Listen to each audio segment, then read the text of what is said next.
Matriz, alternative virtual reality. Okay, so I'm in this custom-made virtual world with Sarah Hashkes, and Sarah is Hello. the CEO. Hi, Sarah, of Radix Motion. And yeah, I first stumbled over you on Facebook, Sarah. I was just browsing through some Facebook groups, and I saw this super interesting title for a presentation that had something to do with psychedelics and neuroscience and virtual reality, and that was sort of three words or terms that really triggered my interest. I watched your presentation, and it was super interesting. So I thought it would be nice to just have a talk, because this is sort of some of the themes that we are super interested in at this podcast and the YouTube channel, which this is hosted on. So yeah, and now we're in your virtual world. So could you give us a... Yeah, Tor, let's start with the talk. So we made this world so people that are in VR can learn more about what VR does to their brains. There's a video, which you can also watch on YouTube afterwards, that explains everything, but we wanted to make this interactive. So here we have some neurons, and you can see there's a bunch of dendrites, and every neuron has an axon, right, that shoots little chemical signals if we actually activate it. Wait, nice. Why is my use button not working? I don't know. Can you try? Maybe your use button is working. It's firing here. Issues. Oh, it's firing. Yay! Yeah, Oh, yeah, great. So and we can actually do this together. Nice. This is meant to be a joint vocation. Every one of them fires like a different color, so we can create sparks, activate our brains together. And this is sort of just a fun art experience to show how chemical signals pass in our brain by activating the dendrites and then shooting out from the axon. A lot of the work that I do is always in this framework that's called predictive coding. It's a neuroscience framework that looks at the brain as a prediction machine.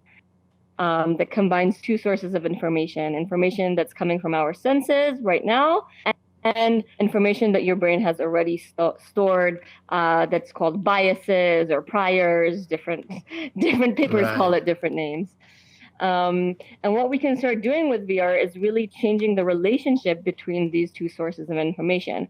Like right now, I'm giving you a neuron that you're not really used to seeing in real life. So that's creating a type of prediction error in your brain that you then need to actually remodel beliefs in your brain, and it increases your plasticity. And that's pretty similar to what happens on psychedelics. So that's sort of the connection. And let's go over to the giant earth balls. Yeah. Follow me. Right. So this is another really magical thing we can do in VR, is just like play with scale. Yeah.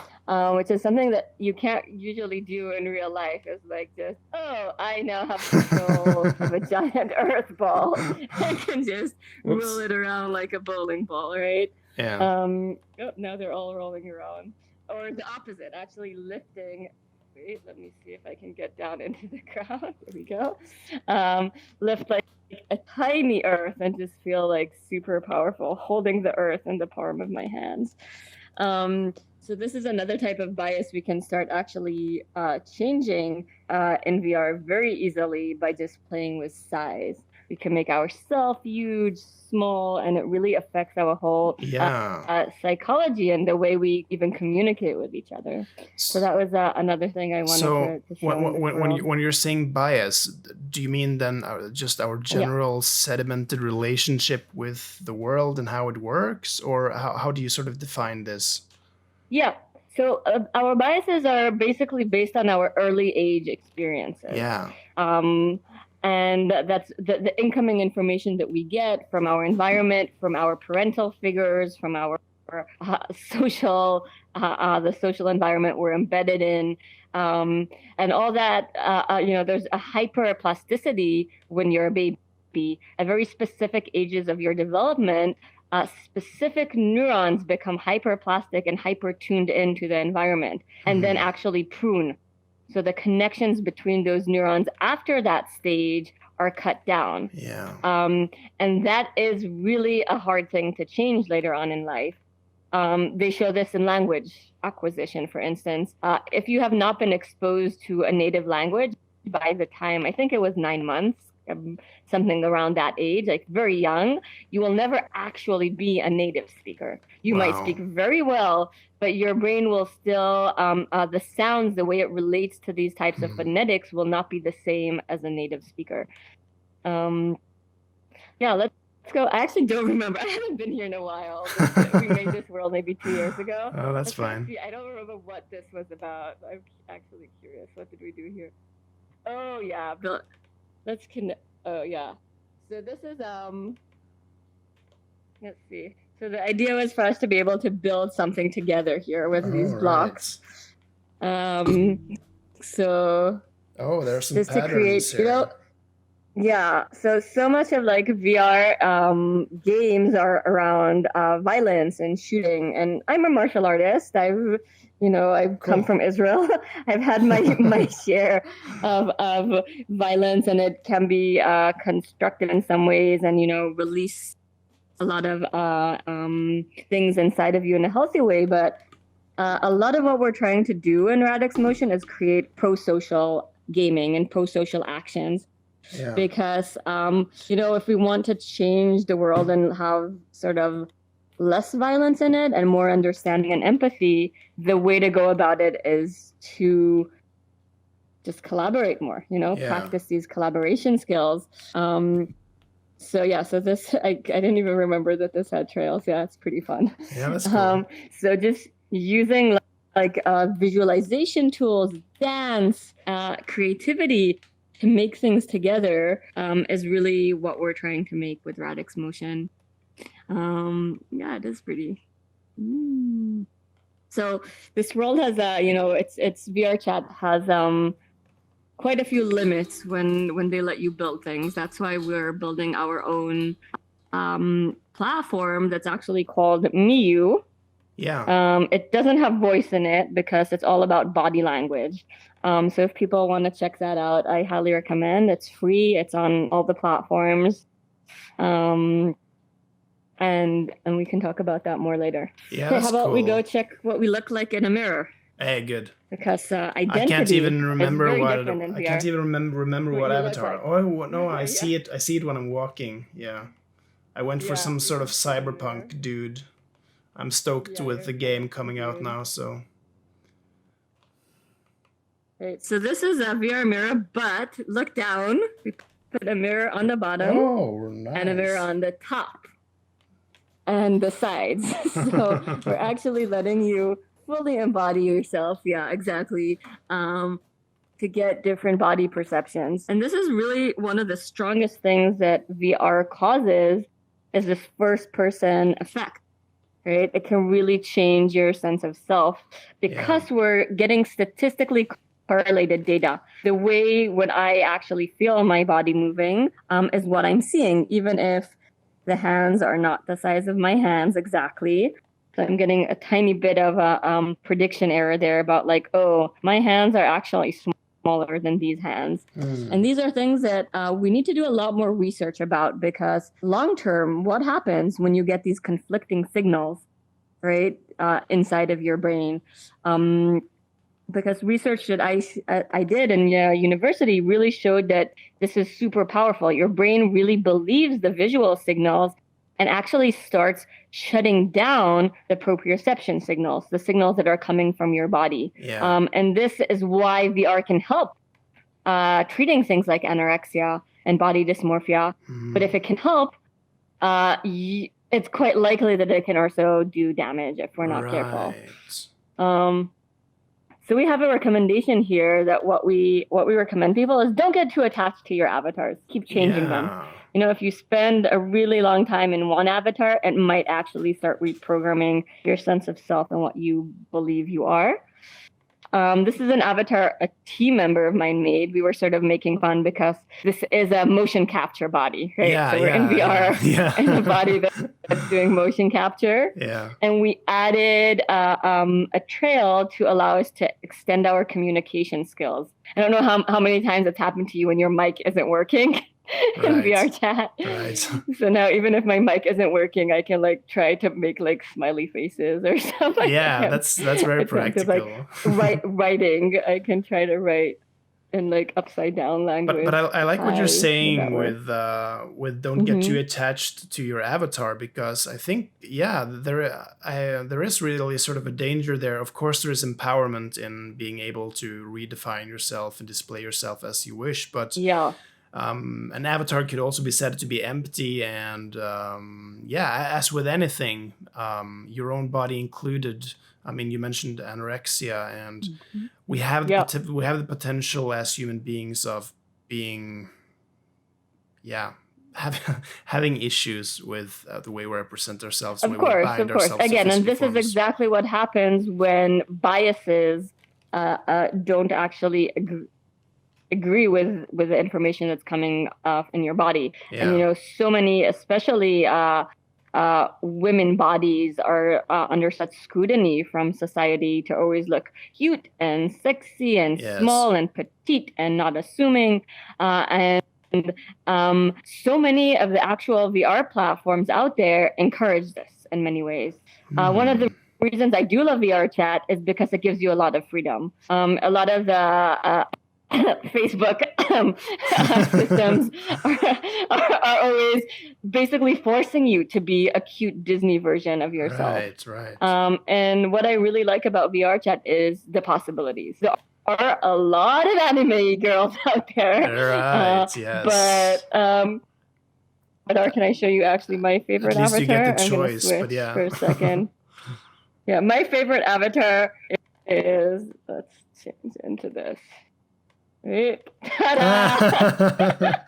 I love this. When I saw this the first time in VR chat, I was like, I can even be an object. I can just go into a room and just stand and just listen. I don't have hands. I do can like slide. You just go into the corner of the room and just stay there. And just stay there. No one even knows. But there's something very real about this, like, objectify yourself to an actual object. Wow. And I think it's a very playful way to explore these things. And what is it like to actually, I don't have hands. I just lost a whole level of agency. But in some ways gained some freedom, Yeah. So that's what we were sort of trying to show with this, but I like that with VR chat, that experience. it definitely is full creative freedom, and I think it's telling sort of who we are and who people want to be when we get to see, I mean, how do people choose to represent themselves when they actually, in real life, there is some constraints. Mm-hmm. There's, of course, many, many constraints. Yeah. The favorite room in VR chat, there's like a avatar testing room where people that actually create their own avatars go and test them out. And that's where I've seen the most creative and crazy and things. I've seen a person that was actually many people walking around with like an army. That's fascinating. And that's amazing. Just imagine extending your sense of self to like multiple creatures. Right. I'm gonna go back to having hands so I can be more expressive.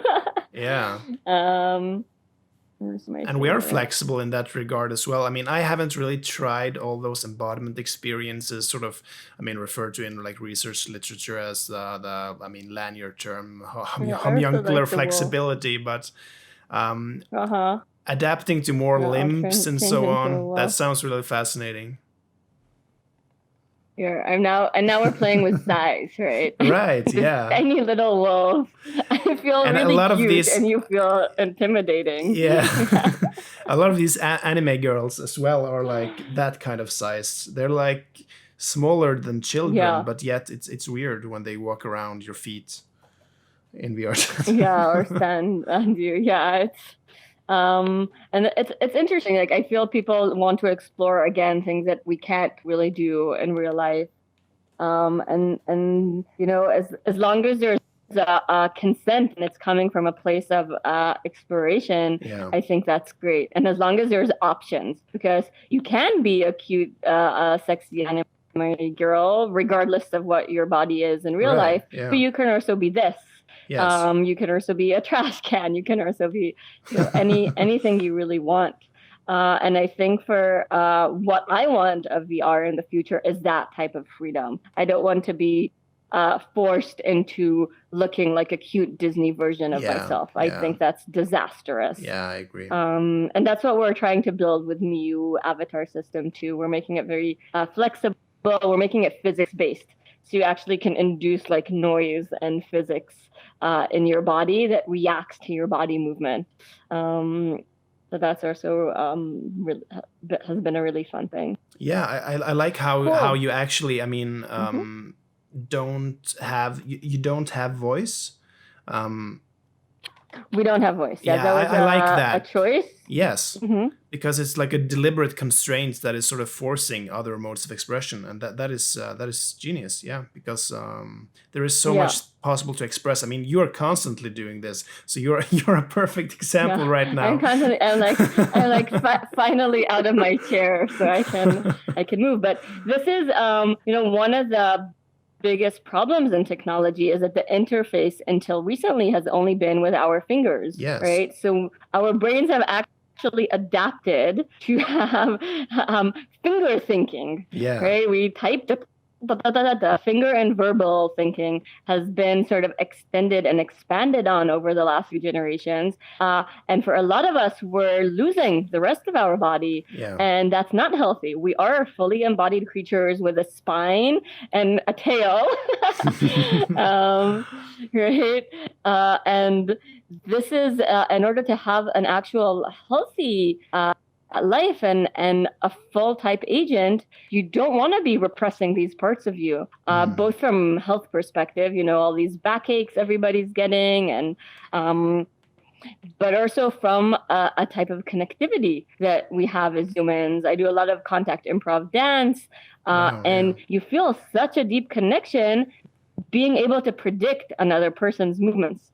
This is really the basics of empathy is joint action. Can we move together? As simple as that.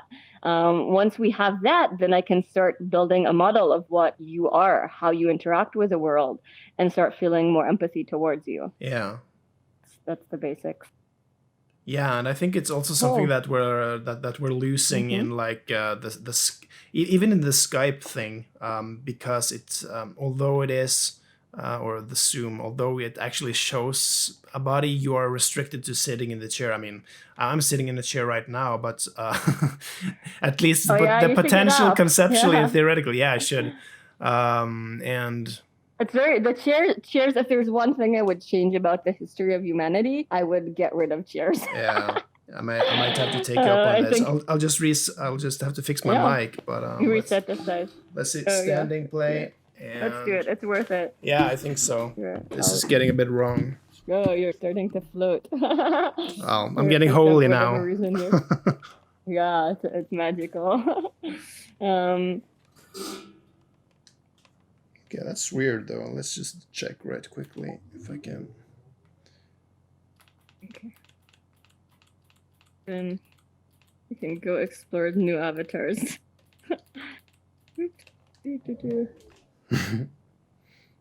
Oh yeah, this one I like too. There's a lot of these like.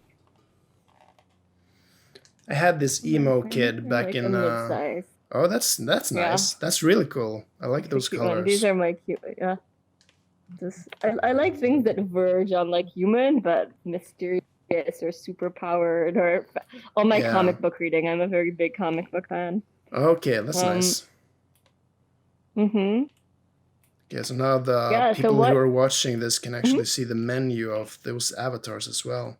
Okay, so there's the you mentioned the trash can. Lucas Risotto was on the podcast and he chose to be that. I can imagine. This is the one I like. I used to be like an emo kid before, so... No, wait, didn't it change? You didn't change. Not yet. You're still you. Let's see. Okay.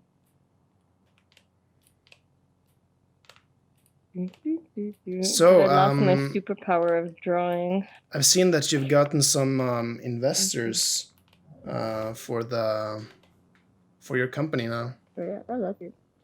Yeah, we're collaborating with a very awesome company that's called Red Light Holland. They are producing microdosing kits in the Netherlands. Oh, wow. And we are going to make a VR experience for them that's a bit similar to the experience that we made about This Is Your Brain on VR, but we're going to explain what microdosing does to the brain so that people can actually be more informed. You know, there's so much, again, a negative bias around psychedelics, and B, just like lack of knowledge, misinformation. So we're going to be putting out there the latest scientific research in an interactive way, similar to what we're doing in this world, where you can actually hold a psilocybin molecule in your hand and see how it plugs into the neuron's receptor, and get more details about what that does to your brain. So I'm very excited. We're building that out. And we'll also have a part of the Miu experience in there where you can dance as a magic truffle. That's nice.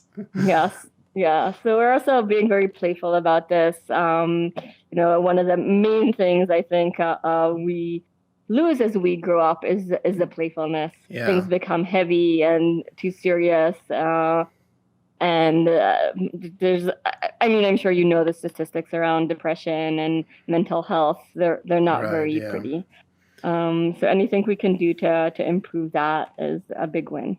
Yeah, and this is of course related to what you were saying earlier with like plasticity and the way we have biases and sedimented relationships to the world, which of course psychedelics is one of the few things that can really rupture this. I mean, the relationship we have, and let's say, oh wait, I thought this was the way reality was, which was sort of given to us as some sort of truth. Yeah. And VR can probably, I mean, you know more of this, at least from the theoretical or science perspective than me, but are you interested in combining psychedelics with VR, or more taking inspiration from psychedelics in VR design? So I think there's a lot more research that needs to be done before I would feel safe putting out an experience that I'm saying this is good to use on psychedelics. You know, yes, I think people know themselves well, and they know what they can explore as if they do explore psychedelics on their own. And definitely I have been in VR on psychedelics. I've created environments in VR while being on psychedelics. It definitely resonates for me very, very well together. And also you need to be very careful because your biases really are being lowered when you're in psychedelics. It really breaks down the biases of your brain. So whatever I'm putting into my perceptual system now has a much stronger effect. So I don't know if I'd come into an environment like VR chat. I don't know if I'd put myself into another embodiment experience, because that might have very, very strong effects. But I have tried some of Kabibo's experiences. Do you know Kabibo? No, I don't think so. Any of his stuff? Oh, wow. Okay. You should definitely Google Kabibo after this. Yes, please. I think his VR experiences are the most physical based. He's a physics simulator artist that creates both in VR and web. And he helped us build the first version of Miu. And some of his experiences, he has an experience of a blanket fort. Where that's nice. You have like a physics simulator of a blanket, and you can just build like a tent inside that blanket. I was in that on psychedelics. It was Oh, the that most sounds comforting perfect. thing Wow. you could ever experience. Just like this blanket all over you, like shiny and glittery. Yeah, but then I'm not going to ruin the surprise, but there is a little bit of an ending to this experience that was a bit like, oh my, what did I just do to my brain? Oh, that sounds amazing. Yeah, I need to try that out. Yeah, that was really fun. Yeah, so there are a lot of really interesting things out there. I also love Lucas's work, Where Thoughts Go. Yeah, for sure. It's also very visually and like touching emotionally. If you land, there's mixed result. It's a bit about what answer you get when you're choosing. Yeah. What people talked about. A lot of people ramble about things that are just like, I don't understand. Yeah. It's nice about those experiences that are trying to, show something more, right? Often you find them in those pieces that are more art focused and whatever, but just using it for something else then. There's nothing wrong with Beat Saber, but it's very interesting to use this medium for something that is really trying to open up to emotion and experience in another way. Yeah. I personally don't like rhythm games. For me, it feels too constricting. Oh, they're telling me when to do what, right? It's very like, and I'm like, no, I want to go like this now. Stop telling me what to do. But this is my issues about like control and freedom. I grew up in a very religious, controlling environment, so there's still, negative biases around that. But Beat Saber has done a lot of, it's actually gotten people to be physically active, which I am a very big supporter of that. Yeah, it's fascinating seeing people making those posts, sort of gamers that have just been sitting for years, and then being in activity doesn't necessarily have to feel bad. Wow. Yeah, and that's part of what we're trying to do with Mew, but more for people like me that don't like constrictions and don't like the whole winning, losing points, that just want to dance and play with each other. So we're building in these games inside of Miyu. You can play a follow me game. I will do just like a movement for you and send this message to you, and you need to follow my movement. Okay, yeah. And you can get feedback of my movements. Do you want to try? We can do it like here. Yeah. The embodied experiment. I was like, I have this image of trying to practice martial arts with my brother in VR. I even sent him a headset. But you can see there's also a lot of like very interesting VR dance groups that are forming. Have you been aware of them? We're trying to join some of them. I have not. Just give me 2 seconds. They use multiple trackers. Yeah, but then it probably can work, right? Yeah, so they can get more of their feet in there, and I'm not sure. I want to connect to them. I'm not sure how much of it they're doing live versus how much they're creating pre-recorded animations and then controlling that in VR. Yeah. Because you can put pre-recorded animations on your avatar that will do whatever you tell it to do. I'm sort of noticing now when we have it in the mirrors that my feet are not tracked. Yeah. Usually you're not noticing your feet, but it's definitely noticeable. Yeah. It's doing not a very bad thing when I like move in space. It's guessing it quite nice. But when I'm leaning. Inverse kinematics.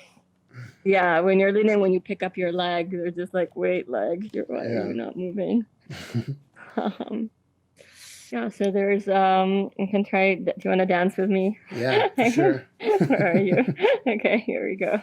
And now you can like, so this is where like I would like, in Miyu, when you actually touch the avatar, you get like a haptic feedback. Because I don't really, like, I'm just going through you now. Yeah. So we try to trick people's brains by giving them a little vibration. That's good. That makes them feel where the other person is and have like a sensation that they can follow when they're dancing. Yeah. So that's one game. Another game we have is blowing and catching kisses. That's nice. If I go like this, kisses will come out and fly in space, and you can run around and try to catch the kisses. So these are the type of like mini pro-social movement games that also help you connect to your friends that we're really trying to build. Yeah. A very cool thing we can do, we've been experimenting with, is actually going into your friend's body. Oh, Try to actually do it wow. now. Wait, maybe you don't move for a second. Is it Yeah. okay if I attempt to embody you? Sure. Okay, I'm gonna be going into your body, and I can go lower so too. we just merged. Oh yeah, great. Oh wow, this is creepy. Your users are like, people that are watching this are like, what the hell, right? So, in Mew, we can do this with like pre-recorded movements. So, for instance, we had a professional juggler juggle in VR. And then I went into their body, and I've been trying to juggle for many years, and it actually really helped me because I could get the rhythm of the juggle. I could, I for the first time, I had this insight that juggling it's not about throwing from the hands. It was like throwing from the chest, because the way I was moving my hands to move the same way that this juggler was actually activating my chest muscles and not like the throwing of my hands. Yeah. So that was a big insight, and there was a lot of part of my research in academia. Can we actually teach movements better with this type of feedback? Oh, that's really fascinating. Could I? Yeah, my dream is like to embody, my martial arts teacher and just ta-da, get the matrix, download the matrix, but from a way that actually works. Like, right, how, so it turns out it's not as simple. You actually need to get feedback of your own body. That's what I was talking to you about at the beginning. Because if I put you in a body that's doing these movements, but you don't get the feedback, you're going to be thinking that you are doing these movements correctly, but actually you'll be doing them even worse because you're not going to be getting the proprioception sensation from your body. Yeah. It's going to be muted because you're getting two conflicting signals in your brain, and now your brain needs to decide, oh, what do we believe? And at least for most people, based on my limited academic research, they believe their eyes. The eyes, the graphics computer of our brain is the visual system. It's super, super strong. It really, really affects the rest of our system more than many of the other senses for most of us. This might be different for different people. So actually it's really important to give feedback, and that's why in Mew we do have the haptic feedback too. Yeah. So while I'm in this person's body, only when I'm touching them do I get the sensation of that I'm doing the movement correctly.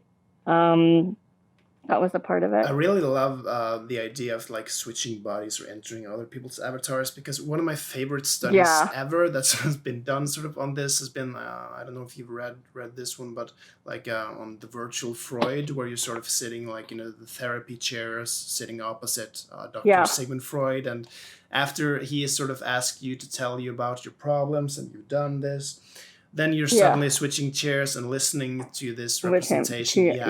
From outside, and just being able to see yourself from outside or see someone else from the inside. That's just, it's amazing. Yep. Yeah. We have multiple levels of agency in our brain, right? There's 86 billion of these neurons out there in our brain. And they're really forming coalitions. And it's like a whole city inside of us.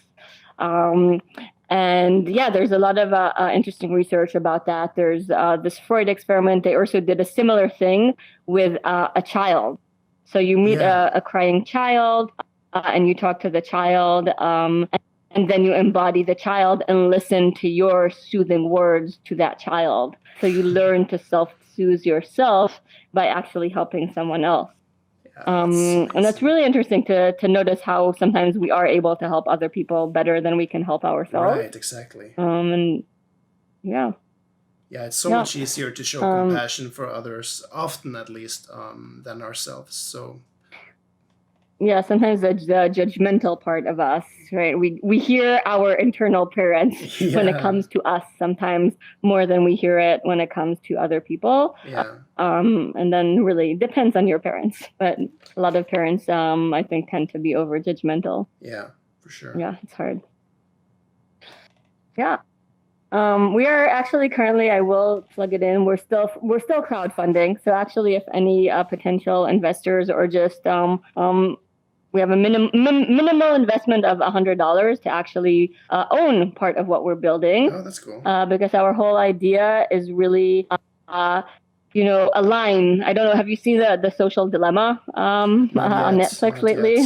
No. Yeah, I recommend it. There's some over exaggerations when it comes to like how they show AIs and stuff, but it's showing a very real problem around companies that are not aligned to their users because they're just trying to maximize screen time because of this advertising model.